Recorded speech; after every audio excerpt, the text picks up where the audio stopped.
Okay, so we're moving on to the topic for this episode. This is one that I'm very excited about because it's an infamous game studio from the PlayStation 2 era, and that is 989 Studios. Now, for anyone who wasn't around or maybe doesn't remember, you first started seeing 989 Studios being slapped on games in the PlayStation 1 era. It was a division of Sony Entertainment of America.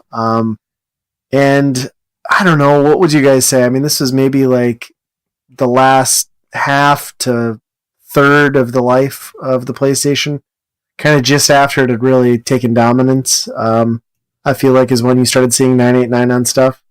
Oh yeah, definitely. Yeah. So they're known for a lot of games. I think anyone who's familiar with their label would say the first thing that comes to mind is sports games, and a lot of them. And then they've also put out some games that I think in general people would hold in a pretty good regard. And I guess I'm looking mainly at the Syphon Filter series. They did Syphon Filter 1, 2, and 3. And I know I enjoyed Syphon Filter 1 and 2. I don't know about you guys. I never played too much of those. I think the only one I played was Syphon Filter 2, and that was quite a while after it was released. And I didn't get like too far into it or anything, but pretty sure it was just 2 that I played. Sure. Yeah, I always kind of looked at that series as kind of like, because the first one came out around the same time as Metal Gear Solid. And I just kind of thought it was like they're not even really applicable games like genre or gameplay wise. But I always kind of looked at it. And they're similar enough in like the espionage aspect. But to me, like Syphon Filter was like in my mind the poor man's Metal Gear. It's kind of how I always looked at it. The one thing they did do was give you a taser that you could use to electrocute enemies to death. And the animation of that was just amazing. So I would just run around like tasering people any chance I got. That was great. I always get Syphon Filter and Splinter Cell mixed up for some reason. But oh yeah, well, I could see that. Was Syphon Filter the one where the guy he runs really weird too? Yeah, it's like a sort of like, and then like he kind of leans when you go left and right. It's sort right, of like his body stays upright, but like his hips lean back and forth or something like that. Yep. Yeah, I kind of forgot about that, but it is weird, isn't it? And that's one thing to note, because everything, for the most part, that 989 touched, just there was something not quite right about any of it. Even in a game that most people consider good. And this is where my biggest gripe comes in with 989, is they ruined a lot of well-regarded PlayStation franchises. So you got the Jet Moto series, 1 and 2. A lot of people loved them. They put out 3, 989 did. Completely down the crapper. Terrible game. Twisted Metal. Everyone loves Twisted Metal. Twisted Metal 1 and 2, huge games. They put out Twisted Metal 3. They developed a new engine for it. It is the one and only Twisted Metal game that I'm aware of where it's actually possible to flip your car over and be stuck upside down, which forced them to add a flip car button.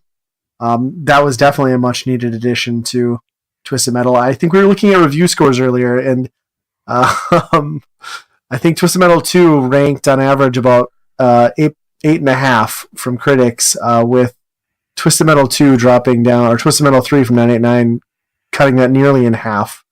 And then the Cool Border series, great series. 1 and 2 were sort of arcade-ish racing, snowboarding games, and 989 got involved at the Cool Borders 3 mark, and going forward. And that initial game, at least in GameSpot anyway, they gave Cool Borders 3 a 2.7, which is just, I think it was, I should double check that, or someone's going to be like, that's wrong, you idiots.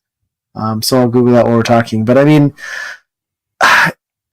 it was so consistently bad that they came in and just destroyed these franchises that you love, that 989, I can very clearly remember, it's the first time I really paid attention to publishing and studios and watching for logos on games, because I just knew I was going to get burned for the most part if I saw that logo.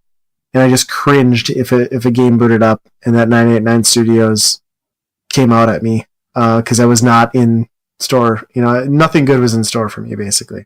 Have you guys had the opportunity to play any of these amazing 989 games? Yeah, I mean, like you said, I've played, the later Twisted Metal and later Cool Borders, and they're just not good, Like you said, completely off the rails compared to the original.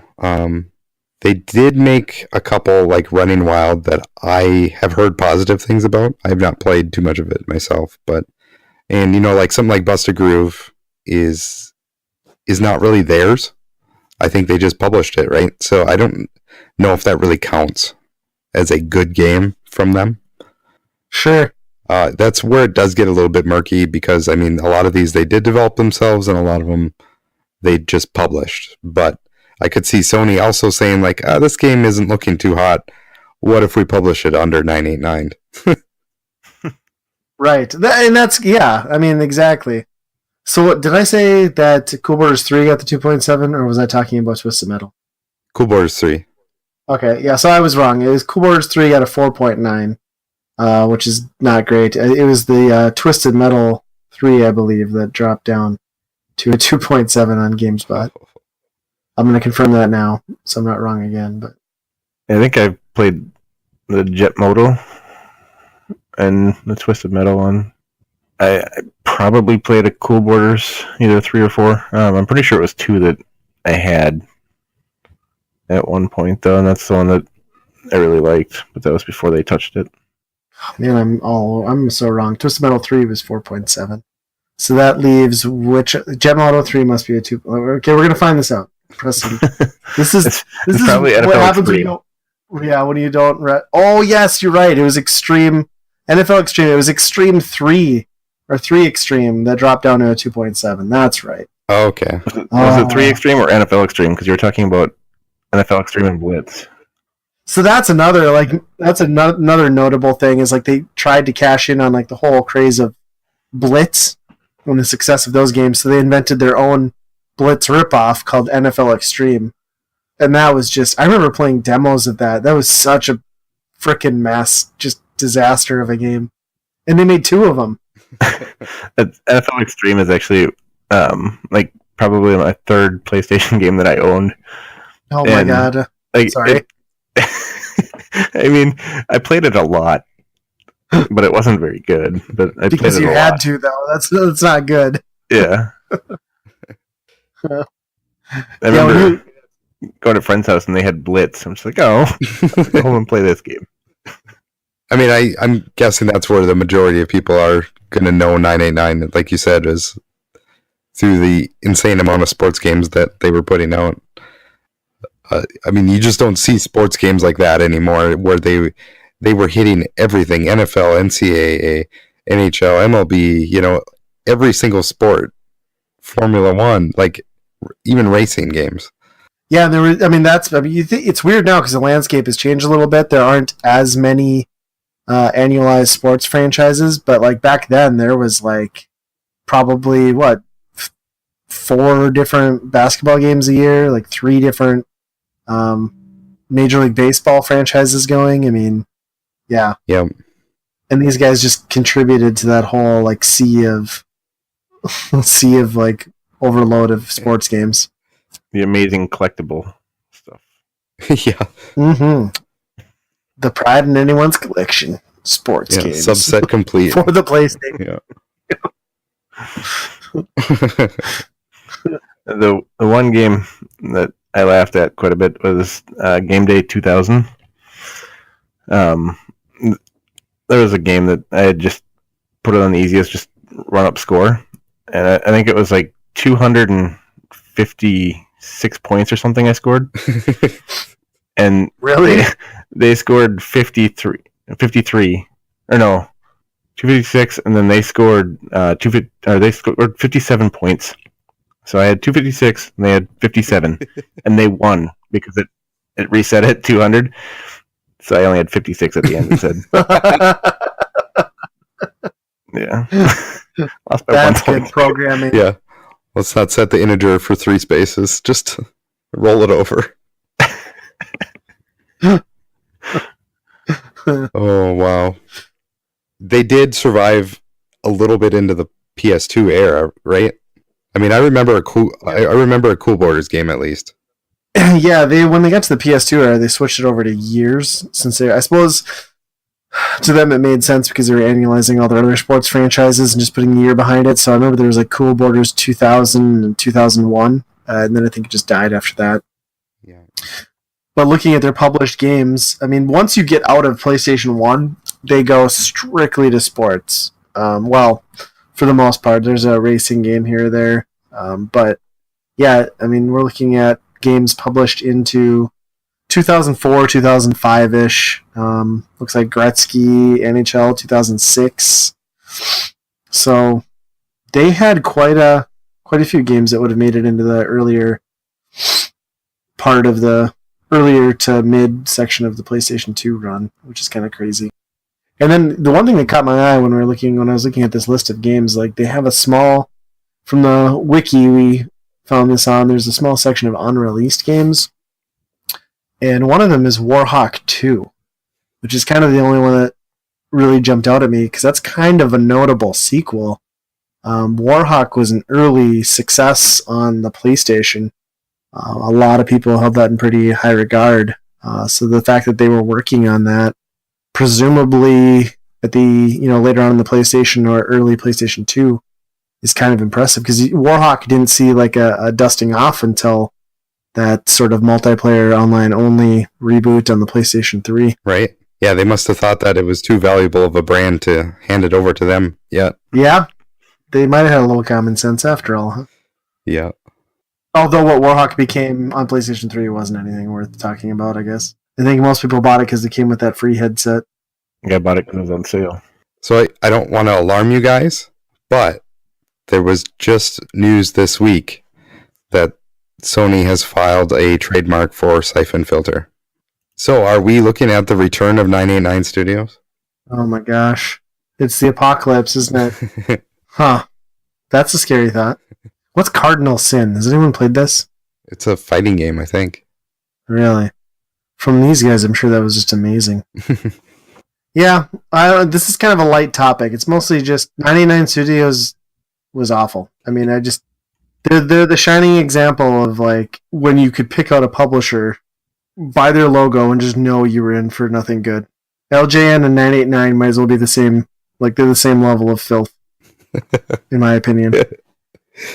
989 is the LJN of the PlayStation era. Yeah, I'd be on board with that.